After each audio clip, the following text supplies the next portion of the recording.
Herman Cain is the latest in a long line of prominent U.S. politicians to face repeated accusations of sexual harassment. At least 3 women have accused the former pizza magnate of sexual harassment during the 1990s when he was the top lobbyist for the National Restaurant Association.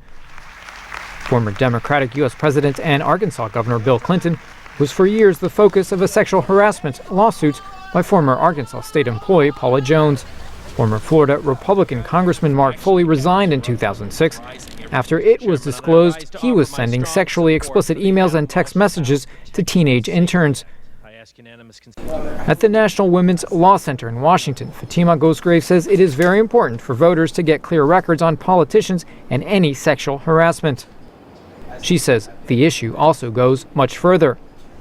I'm interested in knowing what the reaction is to harassment, what employers are saying that they think they should be doing about harassment, what policymakers are saying they think they should do about it. I don't think that that's where a lot of the conversation has been, unfortunately.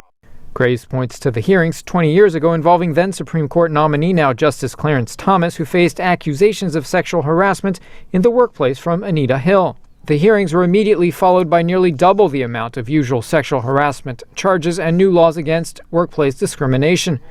But advocates say these laws do not go far enough.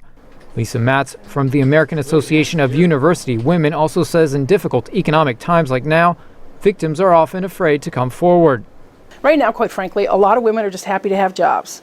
And so, the notion that they would then speak up and potentially lose that job, even though such retaliation is illegal, it happens all the time, is a huge deal. Her association also just finished a new report detailing sexual harassment and bullying in U.S. schools, which Matt says has become an epidemic.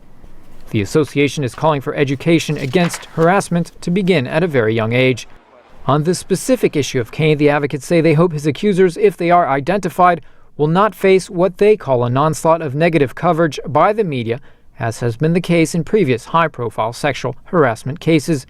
Cain has repeatedly denied the accusations against him. Recent polls still place him near the top of the Republican field of presidential hopefuls, 2 months before the Republican nominating process for the 2012 U.S. presidential election begins. Nico Columbus, VOA News, Washington.